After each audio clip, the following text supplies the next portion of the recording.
In its fourth week in release, Iron Man 3 has managed to stay in the top 5 on the box office chart, making over $24 million this past weekend, and has passed the $1.14 billion mark internationally, making it the 5th highest film of all time. John, what do these numbers tell you?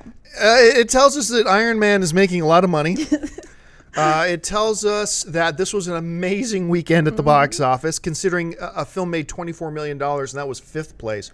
But here's the big thing that this really screams to me, and I know I've mentioned this before, but it bears repeating again. You know, comic book fans, of which I am one, don't like it when I say the truth. The truth is comic book fans are out of touch with general movie-going fans. I mean, once again, if you just look at the comic book fans' chat boards and stuff like that, you would think that Iron Man 3 was the worst film in history. Was everybody so angry? This movie is like the worst. It's an insult. It's a slap in the face.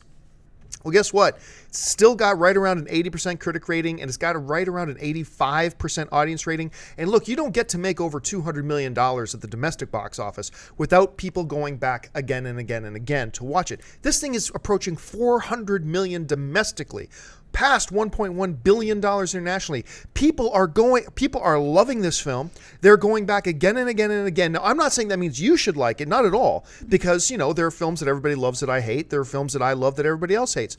That's the best thing about movies, is purely subjective. But we have to, as comic book fans, accept the truth.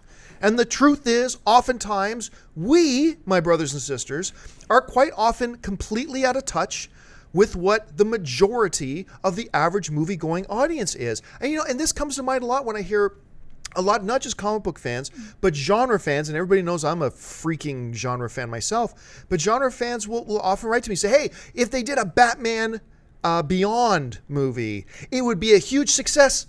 No, it wouldn't. I know you think so. I know all your friends think so, but you got to accept the truth that what we think as genre fans, what we think as hardcore comic book fans, does not reflect and is frankly a bit out of touch with what the average moviegoer is. Nobody wants to see a Batman Beyond movie. And despite our apprehensions, despite our objections to some of the material in Iron Man 3, guess what? People love it.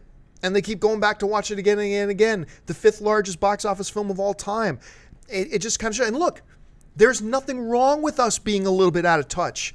We love what we love, and we should make no apologies for it. Just because we're a little bit out of touch with what the average movie-going audience is, there's nothing wrong with that. That just means diversity. That means good stuff. We just have to acknowledge it, though. We'll be happier if we do. Dennis, you look at these numbers that Iron Man 3 continues to produce. What is the first thing that jumps into your head?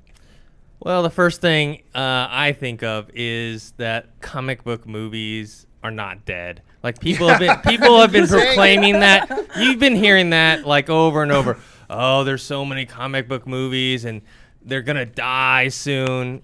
No, I don't think so. I don't think so. And also, not just comic book fans, genre fans in general, they always get a little too crazy with their purism. Like Star Trek is another one. If you read the forums about Star Trek, you would think that Star Trek was the most terrible movie ever, just like Iron Man. Yeah. Iron Man 3 and Star Trek Into Darkness, according to the hardcore fans, are the worst movies ever made. And it's just not true. Yep. And people are liking it and going back to it. Hey guys, if you like this video, hit the thumbs up button and make sure you subscribe to our AMC Movie News YouTube channel. It's free and will keep you up to date on all the latest movie news, as well as our daily AMC Movie Talk Show. Also, be sure to follow us on Facebook and Twitter to find out about our special promotions, contests, and prize giveaways.